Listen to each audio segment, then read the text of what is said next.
Shalom everyone, welcome to another episode of the Haftarah series for Hebrew in Israel. I'm your host, Yoel Halevi. I hope you've enjoyed the recording so far. Don't forget to share and like when you see it on Facebook if you use Facebook. If not, you can listen to these recordings also on iTunes, and I think it's called BeanPod or something like that. That's actually something that was set up by my friend who is my technician. He set something else up. Never really visit that one, but I have friends who do use that outlet. Hopefully we'll also be able to get the recordings on iTunes as well. We've attempted multiple times. I'm not sure exactly what's going on with that. And I really hope to also put these recordings at one point also on YouTube, because for some people YouTube is the best outlet. So in any case, welcome back again to another episode. And as I've said, I hope you've enjoyed them so far. Don't forget to also comment. Comments help direct some of the discussions as well, because it gives me more insight into what people are expecting. I did put up a poll a couple of weeks ago, actually I think it was 2 months ago, where I asked kind of like the direction people want to hear, and I try to put in the history and the linguistics a little bit of that. But again, the focus has to be more on what the text is actually saying. If there's a historical background, I will go into that as well. This week's recording, not much of a historical background. These are, again, prophecies, which we don't really have an historical context. The prophet is mostly talking out of more the visions of what's going to happen in the future. He doesn't really give a date. Dates are always a very, very problematic thing. He doesn't really tell us when these things are going to happen. So many of these prophecies kind of sit in a future possible setting that's not necessarily clear. However, he is describing a very fantastic reality. It's not something completely, I would say, earthly in some descriptions.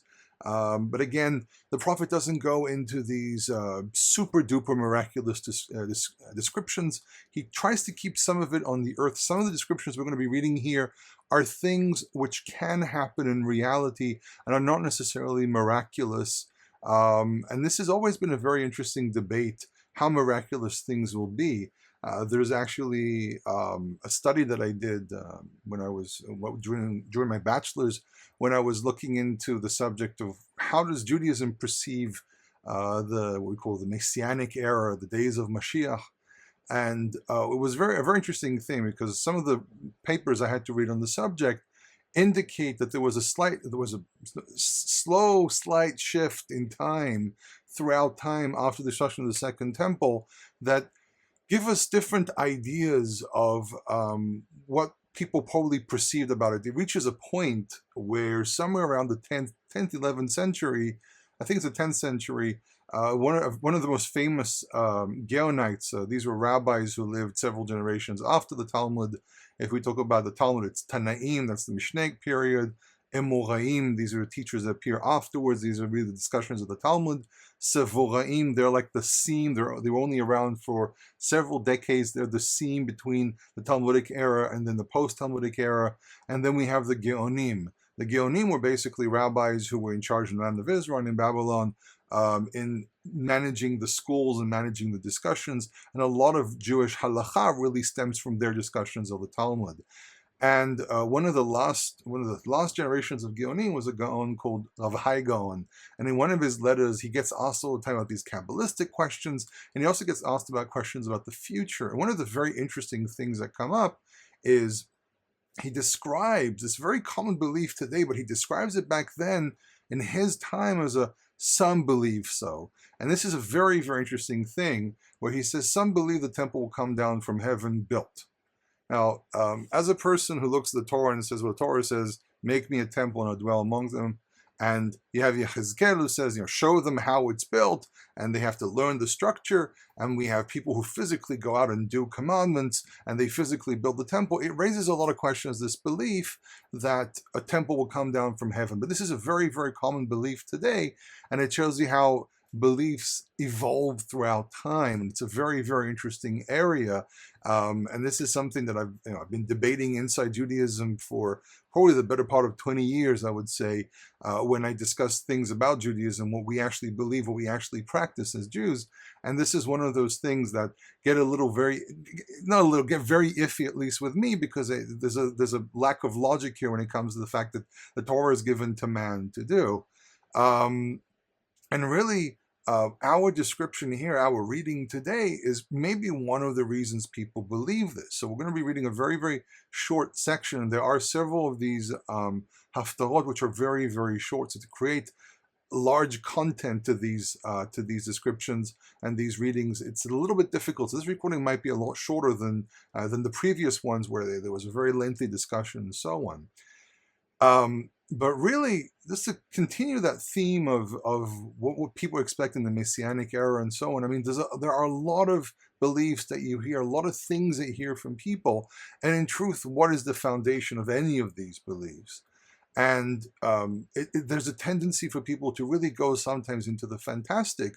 And what happens is that when the temple was destroyed, people were probably expecting it to be rebuilt relatively soon. No one was really sitting around waiting for anything to come down from heaven. They were hoping that the Romans will reverse their decree and allow the rebuilding of the temple.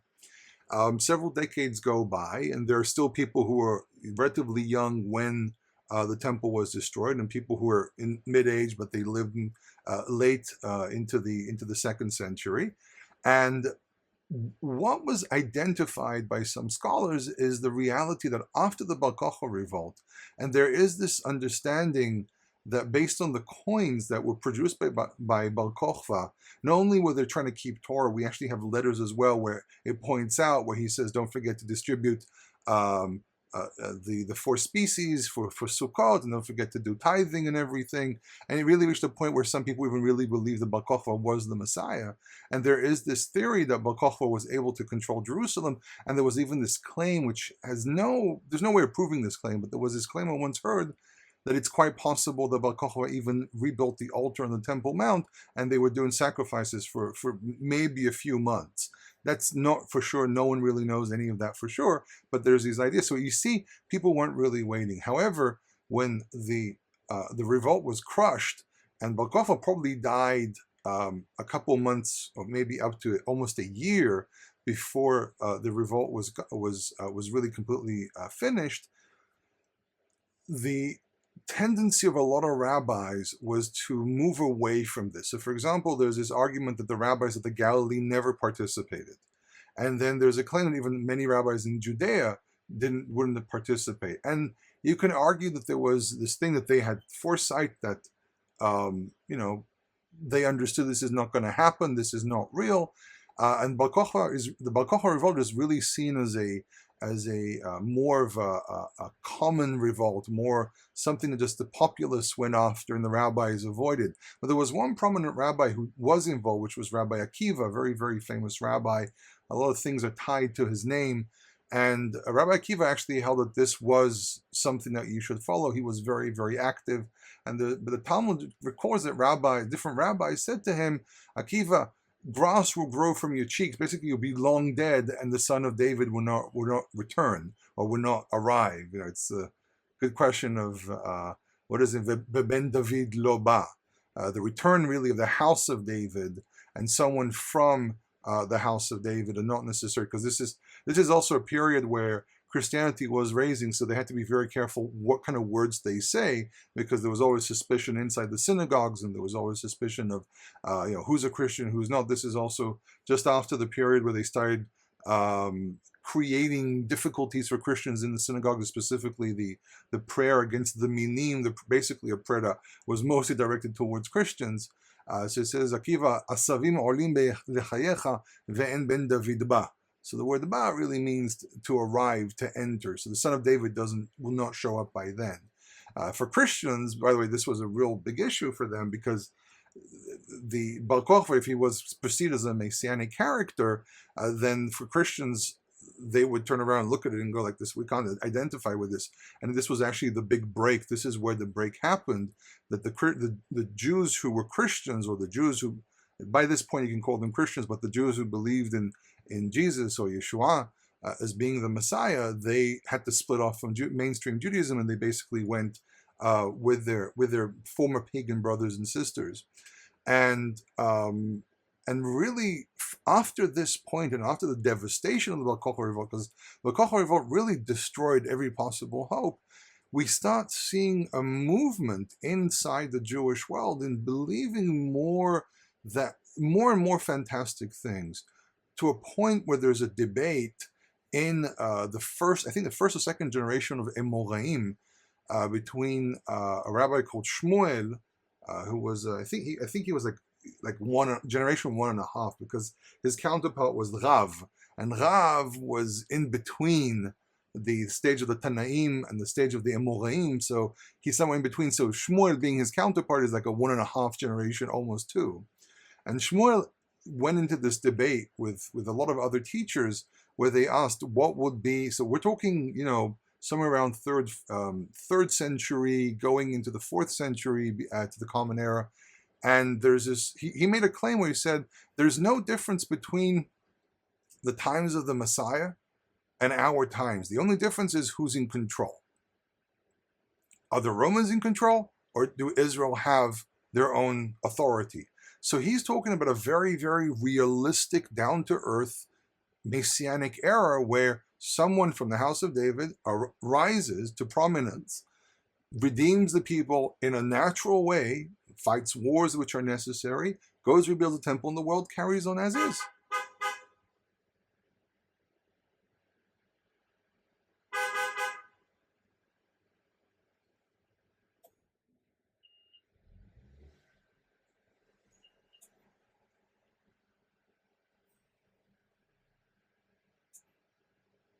I'm going to give this a moment.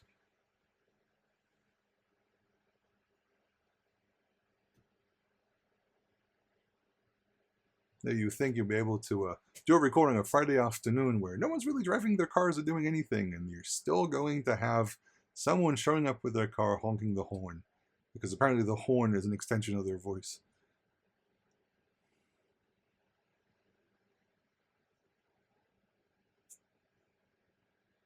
It looks like they finished with the honking. 3, 2, 1. So they basically, he basically describes a reality. It's very, very down to earth, very realistic. He doesn't go into fantastic descriptions. Shmuel just basically says, listen, it's a natural world. There's nothing unusual, nothing special. And you have to ask the question, well, you read these descriptions, and how would Shmuel, as a rabbi who lives in a period where the destruction has been around for several hundred years, this is already realizing this is not like the destruction of the first temple. This is going to go on for a while. And the Romans really went out of their way to destroy the Jewish entity in the land of Israel, first of all as vengeance by the Roman Empire against the rebellion, because it was probably one of the most difficult rebellions they ever had to deal with.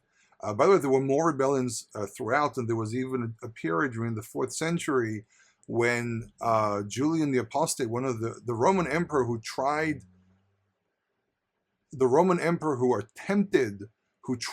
to reverse the decrees of Christianity, he actually gave permission because he wanted to bring back sacrifices. He wanted to bring back everything from the old world. And there were people who were interested. There were even Roman officials who apparently converted to Judaism.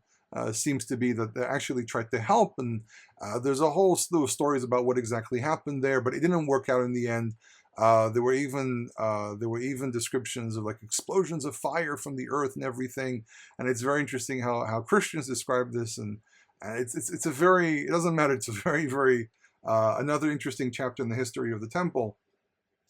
But basically what happens, he describes like this, but it was very clear by him saying this, that if you read between the lines, and also there's a statement that brings it up as well, people started believing in more fantastic future, because they said, listen, in the way everything is developing, only a miracle can bring this forward. Only a miracle can change the things. And we actually do have a few references, for example, in Ezekiel or in Yechezkel, where he does describe where God says, I will do it for my honor, my name's sake, and therefore it looks like as if God's going to change certain elements of the universe. We also read earlier about the earth flattening out for people to travel, and the waters breaking up and people moving through the waters as well. I think it says it'll dry up different ravines to be able to go through them.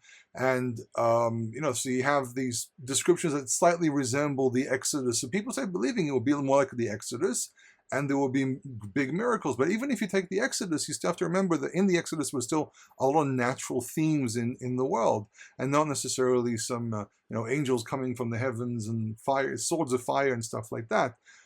But by 1,000 years after destruction, people were just full into the idea of miracles happening. And they probably base themselves on a lot of verses which do allude to direct intervention by God. But really, it's a very, very interesting area where I think we also have to relate to the idea of how people develop ideology of a perfect world. And I think because of the devastation, these things came forward because people really didn't have any understanding of how all this can be reversed. And today with modern state of Israel, I mean, there's a lot I can say about the state of Israel. I mean, we have to remember this is a secular state, and as a man of faith, I have a lot of difficulty with the things that go on in Israel. It's not a perfect reality, but it's not as bad as say, for example, the last 2,000 years or 1,900 something years, where finally Jews to some degree have sovereignty. But the problem is that it comes with the price of people just doing whatever they want. So there's a great difficulty here, and it'll be very interesting to see how everything develops. And I always go around with this idea that I want to see pro-Israel people who are not necessarily Jewish and turn around to Jews and say, we want you to be Jewish. We don't want you just to be Jewish by heritage. We want you to be Jewish by ideal, by practice as well. And that's been a message I've been trying to send out lately, because I think that a mirror has to be placed in front of our faces as the Jewish population of the world, that we need to be reminded who we are. And I don't think violence anymore really would work. I mean, the thing is that, this is also a plea that I have to the Almighty, that don't do this through violence. Do it through something educational without violence. And hopefully that will happen. That's always my, growing up Jewish, knowing the violence against Jews all the time, and the conspiracies, all the stuff that people claim about Jews and everything, and the claims of conspiracies and so on. I mean, you live in this shadow all the time, and it's just an issue of turning around and saying, okay, listen, the violence doesn't work anymore. It doesn't convince anyone of anything anymore, unfortunately. And I think placing up the mirror, being instrumental in that people will turn around to Israel, turn around to Jews and say, you need to follow what it says in this book that's been your heritage for the last 3,000 years. You need to look at that and say, this is who we are. And hopefully that would work. I mean, I've had cases where I've seen people, they see non-Jews practicing things inside Torah, and they get a little envious. And hopefully that might trigger some stuff that will cause people to remember who we are and what we are, without trying to avoid the reality. I mean, it's there's a lot of educational things which have been missed. I mean, as an historian, when you analyze the history of the Jewish people, it's always directing to something very, very clear, and you can see how people missed these points, which is another thing that I try to do. But it's very difficult to convince people in the modern world of what things actually mean, because everything's been stripped of meaning. Everything has become, there's no point to anything. There's no reason for anything to happen. Everything is random. Everything's biology, physics, and so on, instead of realizing that all we're recognizing here is the mechanism. So we've become some of society has become very nihilistic. Some of society has lost hope because there's no direction. There's no need. You've stripped away purpose. And purpose is something that if you don't have purpose, and as I've mentioned before, Viktor Frankl points out, if there's no purpose, if there's no hope, if there's nothing to look for, nothing to hope for, then you're not going to get anywhere. And that's a very, very important thing. And this is what these prophecies are about. These prophecies are about giving hope, giving something to hope for. And that's how a people survive. The Jewish people, the statistics of what happened to the Jewish people are so insane, of all the persecution and everything. It's a miracle we even still exist. So in any case, the prophet, again, we're still continuing with this idea of hope. After the destruction, after the readings of Echa, after this reading every year, mourning and remembering the destruction, now we turn around to the principle of hope. But hope is not just, okay, now we're in the land and that's it. Hope is also about, there are more things to hope for. There are more things which are supposed to happen. And that's, so, for example, like Chagai, he turns around and he said, well, you're back in the land. You still have things you have to do. You still have to push to do certain actions. It doesn't end just there. You have to continue doing certain things on your end as well. God gives us the tools. This is a lesson to life, and overall, you can take things personally as well here, that God gives us the tool to deal with certain things. Now, sometimes certain cases are horrific, and I just read about a lady who lost 2 children to ALS, which is a horrible, horrible disease, and you can see the heartbreak. She reaches a point where she says she can't believe in God because of what happened. And what do you answer to a person like this? How do you respond to this? And we do need to construct the idea of hope. We do need to turn around and find these answers, because if we are representatives of God and we believe in His word, we have to sit down and think very deeply how to answer these types of questions. But we first of all have to come from the approach of hope. There's always hope for things. In any case, there's a lot of emotional stuff that I can go into here as well, but it will be endless. We will go in more and more, and it doesn't end, because these are personal strifes that people have in their lives, and there's national strifes that people have. And God basically says, listen, there's a larger picture, there's a bigger picture here, there's a bigger plan, and you have to remember that there's such a thing, because if there's no purpose to the world, then life becomes nothing. So in any case, after this introduction to this description, the text really does describe a very, very down-to-earth reality, but yet in a much more fantastic way, but it's still very, very realistic. So he basically turns around and he says, this is from, it starts from chapter 54, verse 11, all the way to 55, verse 5. It's not a very, very long reading. It's really 2 stanzas, 2 very straightforward descriptions. And it says, Aniya so'ara lo nuhama. So Aniya comes from the word ani, someone who is poor, someone who is oppressed, someone who is in a very bad condition. So'ara is the same word for se'ara, which is a storm. So'ara has to do with the emotion, but also the physical, being pushed from side to side, being crushed by waves, being crushed by the suffering of reality. Lo nuhama, who has not found condolence. No one can condole her. No one can calm her down. So she's also emotionally stirred like a storm. So it says, Hine anochi marbitz bapuch avanayich. So he's talking to Jerusalem. He says, behold, I am laying down the flooring, marbitz, from something to do with laying on the floor, because ravatz has to do with laying or sitting on the floor. Today, by the way, in modern Hebrew, marbitz is to hit, but it's not the same. It's not the same meaning. So you have to be very careful with transferring things from modern Hebrew to biblical Hebrew. So bapuch avanayich. So puch, it's not really clear what puch is. Some people say puch might be the word nof, the stone called nofach, or something, nofach, which is a precious stone. But it's very difficult to identify all these different stones. Some of them we have a tradition of what they mean. Some of the translations just make up a word and they go with that and they say, oh, this is what the word is. But it's based on some Greek identification and it's not always the same. So I prefer not to translate certain terminology because of the fact that we don't know for sure if that's what it is. So nofech is a precious stone. So puch might be some variant of the word nofech. Avanayich, your stones. So you're saying the paving of your streets is going to be from these precious stones. Visatich besapirim, and your foundation. Now the foundation can be the rim of the lower part of the rim of the walls of the city. It might be that he's talking again about the floor. They're going to be both this one stone and then sapphire, which most people translate sapphire.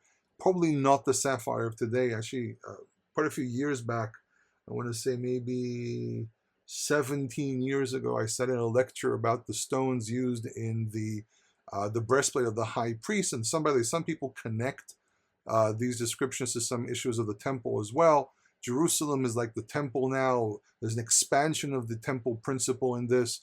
Some of the stones here also appear in some Akkadian descriptions of temples, of future temples or heavenly temples, and there's some temples in the ancient Near East may have actually had precious stones somehow embedded in the stone. It's not very clear to me exactly. These descriptions are these might be descriptions, might be an exaggeration, but this is not sapphire. Because these are very, very hard stones, and it's only been the last couple hundred years, if I remember correctly, that we've had the ability to actually work these stones into jewelry and into smaller stones and everything. You were using softer stones, so some people say this was a type of lapis lazuli, I think it's pronounced, and this is not necessarily the sapphire we have today, but it's still a kind of a bluish colored stone. Because there are places where it identifies sapphire connected to the term tchelet. Tchelet is basically the biblical Hebrew word for blue. In modern Hebrew, by the way, it means light blue, but then we use kachol for darker shades. But really, the biblical word is tchelet. Kachol comes from kuhla, or kahla, which is Aramaic, which has nothing to do with Hebrew in this case. So your foundation will be these other precious stones. It says v'samtik kadchod shimshotaich. So I will place another type of stone, kadchod. Kadchod. Again, we don't really necessarily know what kadchod is. It's another type of stone. It's mentioned, by the way, in Ezekiel 27:16. There's no specific identification what this is. Shimshotaich. Some people think, because again, this is a description of something in structures, architecture, some architectural issue in structures. Some people identify it as being the firing openings, the firing holes that you have in a wall. If you've ever been to Jerusalem or any walled city, usually there's several things that happen there. One of them is that there's a wall on the top of the wall that you can actually stand behind a protective pillar or a protective segment, and there's a hole there where you shoot your arrow through. And remember, it has a specific name, and right now I don't remember what the name is. The other thing they sometimes used to do in ancient cities was place their shields on the walls themselves, and there actually are descriptions in Ezekiel as well of placing the shields on the wall. There are descriptions, if I'm not mistaken, from Assyria. We can see descriptions of cities with shields on the walls and walls themselves. Shields sometimes contain symbols that relate to certain groups that were protecting the wall. I think Ezekiel has one of the most elaborate descriptions of a city where he talks about placing different things on the wall, different battlements on the wall, and so on. Ezekiel has a very, very interesting description in another place. But in any case, it looks as if he's going to place, on the top of the wall, some precious stones. It says, Ush'areich la'avnei ekdah. Ekdah, by the way, in modern Hebrew means a gun. But the whole idea is that there's something blazing. So he says, your gates will be blazing stones. These were very, very bright stones, maybe stones that have the ability of reflecting light. So it looks as if there's some kind of fiery color coming through. Maybe fiery through the fact that maybe that these stones were described as being orange. So a flash with an orange color would look like fire. It says, V'chol gevolech la'avnei chefetz. He's going from the inside, the floor, the foundation, out to the walls, the gates. And then he's talking about the border stones. He says, all your border stones will be avnei chefetz, the stones which people seek. Chefetz in modern Hebrew means an object, but really comes from the idea of something you desire, chafatz, something that you want or desire. It says, V'chol banayich limudei Adonai. All your sons will be taught of God, of the Lord, which means all your children, all the people of Israel will be people who are learned in what God wants. V'rav shalom banayich, and there will be a great peace to your sons. It says, B'tzedakah tekonani, with righteousness you will be founded. L'chakim me'oshek ki lo tirai. So there's a bit of a question how exactly explain the structure of this verse, but most people go in the direction of saying you have no reason to fear because you distance yourself from oshek. Oshek is usually the oppression of the poor, thievery, and actions of such. But he also says you can also read it as being keep away from these types of deeds, and as a result you will not fear. The key might be an opening of result clause as well. But most people try to say reverse it, which is you have no reason to fear because you're not doing these acts. It says umemechita, and from reasons of fear, okay, you would, again, you have to, this is a case where you have to move words around. This is part of how poetry works. You have to move a word from the first piece to the second piece. It really should be umechita rachaki ki lo tikra velaich, and from fear you would keep away, for it will not draw near you. Okay? It says, Hen gor yagur efes me'oti. So he's trying to say here, surely everyone will fear. It looks like this is what it's actually saying. Again, this is another one of these difficult verses. Efes me'oti. So he's trying to say something to the extent of everyone will fear and no one will have the ability, or no one will be able to attack you because I am here, because I am your protector. And really, there's actually one of the commentaries I've looked up while preparing for this recording goes really into great lengths trying to explain what might actually happen here. Some people say maybe any fear does not come from me. If I'm your protector, then no fear can come. It's not very clear exactly what he's trying to say here, but there's something about there's no fear, and something about him being it, or him being the protector, or something like that. It says, Migar itach alayich yipol. Those who try to, again, using the root gar here from the word gur, which is a verb which has to do with being hostile. Anyone who's trying to be hostile with you will fall before you. Yipol alayich, lipol al is usually a type of description that has to do with surrendering. Those who try to be hostile to you eventually will surrender. And he says, why is this? Why is this reality like this? Is Hen anochi barati charash, for it is that I have created the blacksmith, nofech be'esh peham, who blows who blows the air and basically causes the fire in the chalk in the furnace. Umotzi chelil le'maaseh, who brings forth, it takes out of it and produces a vessel, a weapon for his deeds. And he says, "V'anochi barati mashchit lechaber," and I have created a destroyer to destroy. No, really, in truth, everything comes from me. They have the potential of destroying, but at the end of the day, it really comes from me. If God chooses to destroy something, then it comes from Him. It reminds me of it says those descriptions. I think it's in Psalm where it says, "If God doesn't build a house, all those who worked in building the house did it for nothing." Because really everything comes from Him. And this is also very important because it actually follows a theme which happens in Isaiah where he says that, creator of light and darkness and creator of good and evil, where God is described as the power of everything, the source of everything. So even the enemies, even the weapons and the ability of the enemies really come from God, and God is the one who can say, well, you're not going to be able to do that. It says, Kol keli yutzar alayich lo yitzlach. Any vessel, any weapon which will be created against you will not succeed. V'chol lashon takum mitach lemishpat tarshin. Any tongue, any person, any speech which raises up to trials, to try to do a trial against you, you will cause them, tarshi, you will cause them, it's a causative verb, you will cause them to be found guilty. Says, Zot nachalat avdei Adonai v'tzidkatam me'itim ne'um Adonai. This is the inheritance of the servants of the Lord, and their righteousness from me. God says, I am the origins of your righteousness as well. The ne'um Adonai, the word of the Lord. We have a bird, a tzipor, joining us, singing to us, and making a little noise in the background.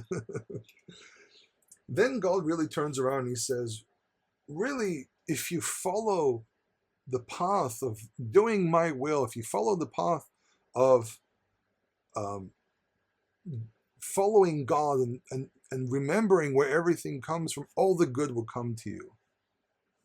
So it says, Hoi kol tzameh lechulamayim. Hoi usually is a word that is a lament, like oi and hoi. They're very, very similar. But here, hoi is very similar to that. For example, in England, they say oi, get over here. It's like in English, hey. Like in America, in America you say, hey. You're trying to draw someone's attention. It says, all those who are thirsty for water, although all those who are thirsty, go to the water. Now, this metaphor is not really pulled out of nowhere.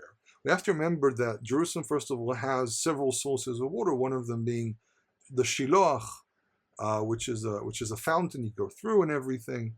And we also have earlier on in the book of Isaiah, he talks about, they abandoned the quiet waters of the Shiloach to go and glorify Ratzin, the son of Remaliahu. So he's saying, you're abandoning, and we had this earlier in other readings as well. They abandon a good source of water, and they're going to drink from other places, drink from pits and hewn pits of water, which are not really fresh water. So it's not really pulled out of thin air, this description. People knew what water does. People knew the absolute dependency of mankind on water. So God says, depending on me is like drinking. It's like saying, it's like breathing for us today. Turning around to God and believing in God is a fundamental reality of mankind. So it says, all those who are thirsty go to the water. Vasher en lo kesef, and those who do not have money, here really means silver, because they didn't really have coins at this point. Coins show up a while later. It says, those who do not have silver, do not have the financial, the monetary means, lechu shivru ochel, go and buy food and eat. Go shivru, shever. Sheva can mean a break, but the problem is with Hebrew roots is that you can use different roots and it means different things. So shever here specifically means to purchase, to fill the necessity of food, and he says, and go and eat. So go and buy with no silver, with no price, wine and milk. So it's interesting. He says, if you're hungry, go. If you're thirsty, go drink water. If you're hungry, go buy food and eat. But then he specifically focuses on wine and milk. And why does he say wine and milk? What's the meaning of the wine and milk? So we need to understand that wine represents the fertility of the land. You have to understand that wine was a fundamental drink that everyone had to drink. Everyone drank it because it was also a way of protecting yourself from contamination from water. And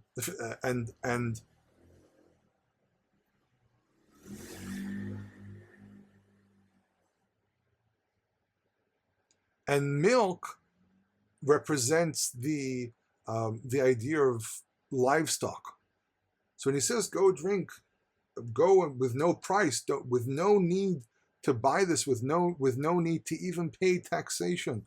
There's a hint here to the problem with the Assyrians and the Babylonians, that they had to pay taxes, which means every time they wanted to drink milk, they had to think, how many animals do I really have left? So it says, with no price, no one's going to control you. No other nation's going to control you.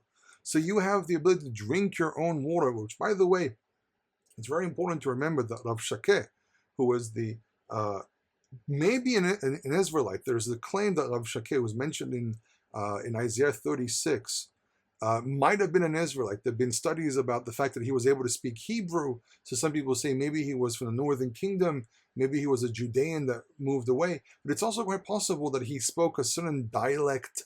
It's possible because he was a Judean or an Israelite because he spoke a very specific dialect where he spoke Yehudit, which is the dialect of Judea, which means that he either was a very, very talented diplomat or that he was from the area. Some people want to argue maybe he was maybe a Moabite or something like that, but there is a chance that he was actually an Israelite or even a Judean that moved to the Assyrian side. But what's very important about this is that he mentions that he'll take them to a land better than their land, and they'll be able to live there under their vineyards and live their life and so on. And probably was, the Euphrates, this is abundant quantities of water. They have this gigantic river, where here in the land of Israel, there are very, very few rivers. And even the really big rivers are tiny. Remember when I first flew to the United States, and I really, really hope one day to be able to come to the United States and give some lectures and meet up with people and so on, because most of you just know my voice. Most of you never really met me face to face. And hopefully maybe one day I'll be able to show up in the United States and maybe meet up with congregations or communities and give some lectures and so on. Maybe one day, I don't know. I have to see if that happens. But I remember when I was in the car with relatives, and no, I'm not an American. You can actually hear in my voice, it's not an American accent, it's more English. Um, but I was in the car with relatives because I have relatives in the United States. That's one of the reasons I travel there. And we were just going through the country on the East Coast, and I was very surprised the size of the rivers. I mean, the amount of water everywhere we went. As a person living in a country that borders on the desert, seeing such forests and rivers and so much water and snow, and because it was during the winter, I went to a wedding, and I was shocked. I mean, I couldn't stop staring out the window looking at it, because when I was in England, for example, I look at the Thames. The Thames is a horrible, disgusting river. It's a disgusting river. It's very dirty. It's not something very nice to look at. Someone would argue maybe it's very similar to what happened. I think it's the Hudson River. I think is very polluted. It used to be very polluted. The Thames is this it's not an appealing river, but it's still pretty big. But in America, I was traveling through so much water. So he turns around and says, oh, there's all this water that we have there. There's all this abundant water, and you have the whole story with Naaman in the Book of Kings, where he says, we have great rivers of Parpar and so on. This land of Israel is not known for having abundant quantities of water. But God says, I will enable the water. I will bring water. This is why Ezekiel describes, river coming out of the temple and flowing to different places and reviving the Dead Sea and reviving the Jordan and flowing to different places, because water is sometimes a very, very difficult thing to get in this area. And this is why every time I open up the tap, I say, thank God we have running water, because I've lived in places where there was no running water. And you have to sometimes walk a distance or fill up bottles and take it with you to be able to drink throughout the day.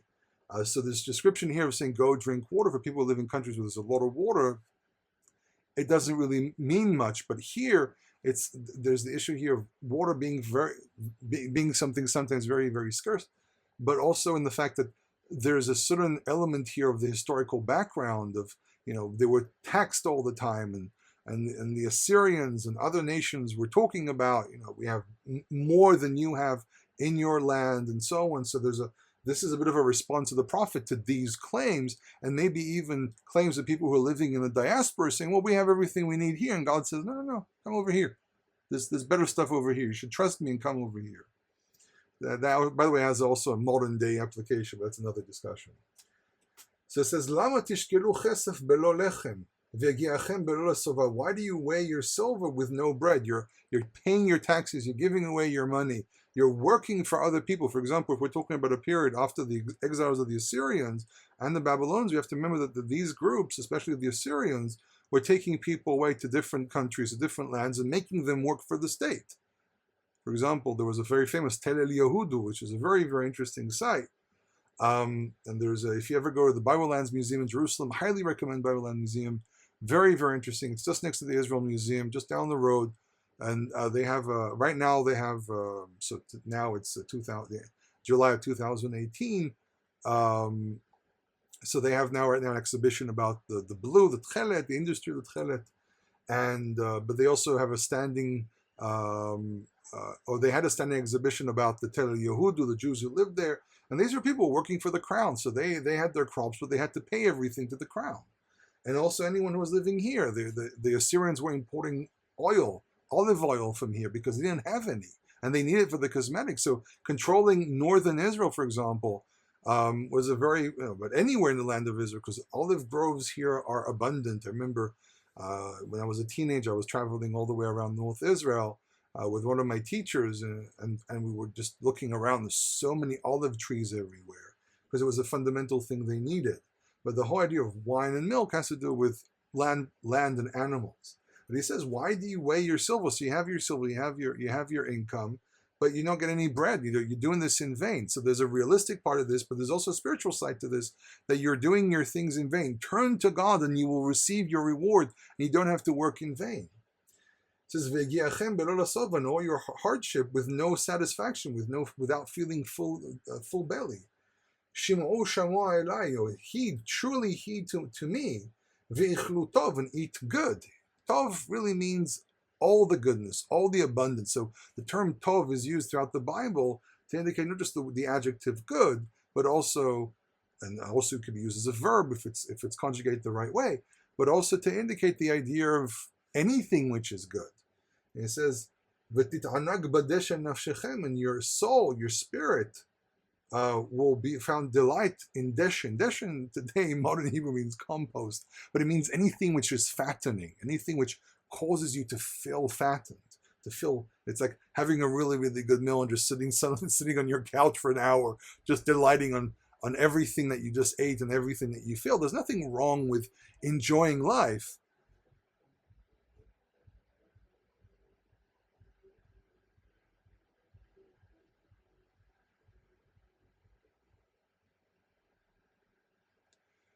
There's nothing wrong with enjoying life. You just have to remember where it comes from, and also make sure you're healthy. Don't overeat. But there's nothing wrong with enjoying reality. But he's also talking about, again, the spiritual side.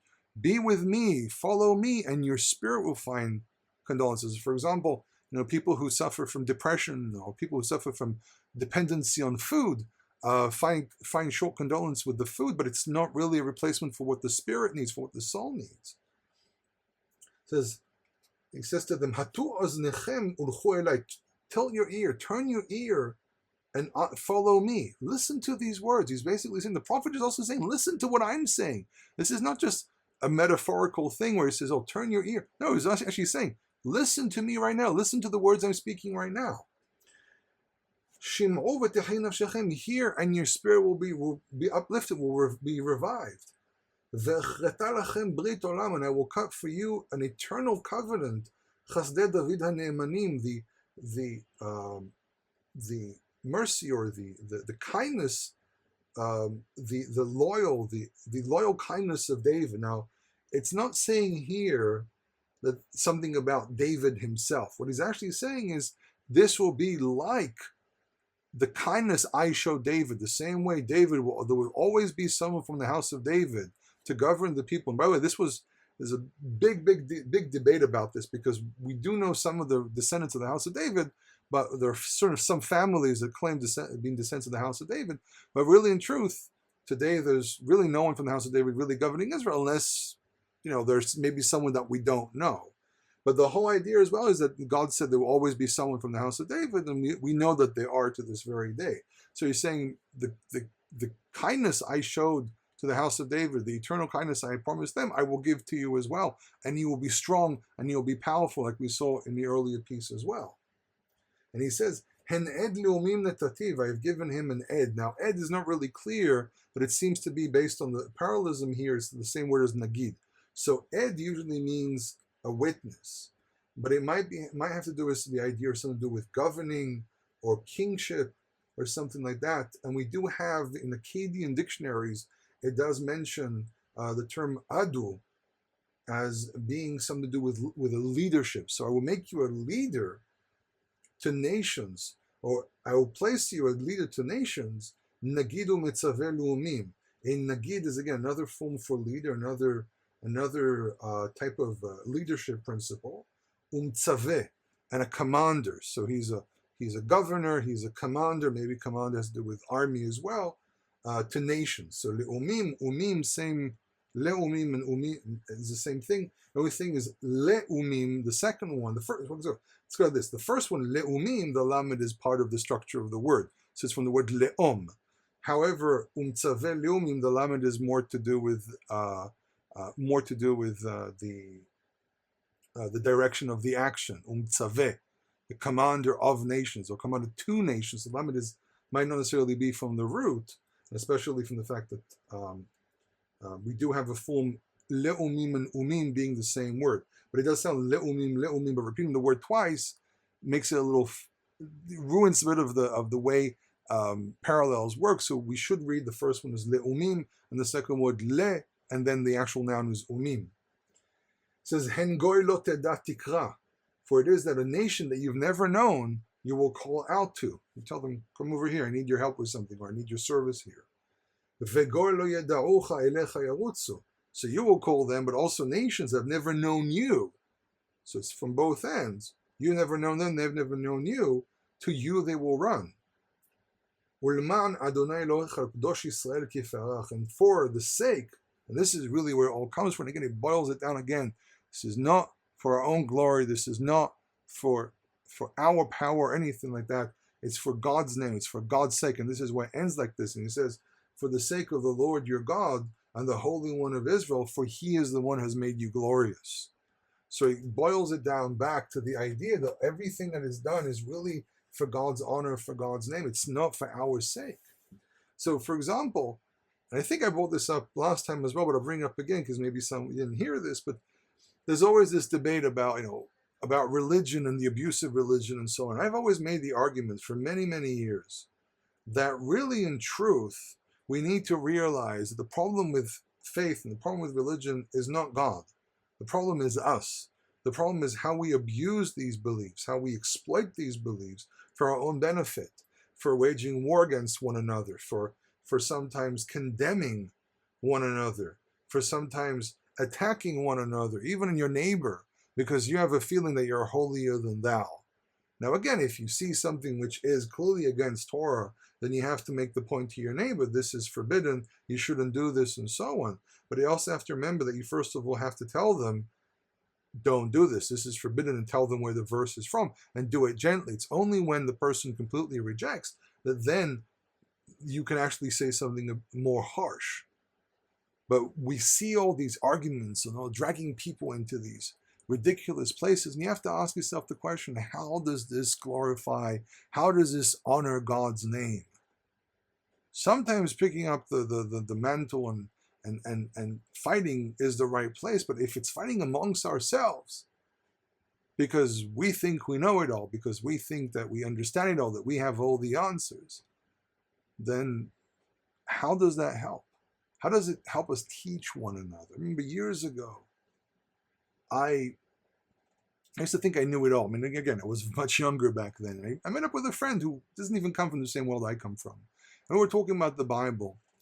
And it was a very humbling experience because I realized that this friend of mine did have knowledge. And it really developed very, very well. I mean, really, because of this friend, if it wasn't for this friend, I wouldn't be where I am today. I wouldn't be doing these recordings. He was one of the people that really pushed me to start teaching. And really, we have to remember that if we do it really for his name, then it can bring a lot of goodness into the world.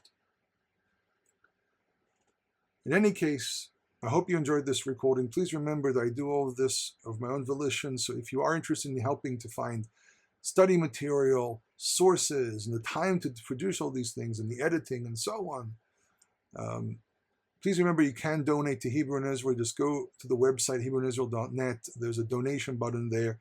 It doesn't matter how much it is. It just, even small quantities help compile up together, get another book, another source, and so on. Because the entire purpose here is to bring information out.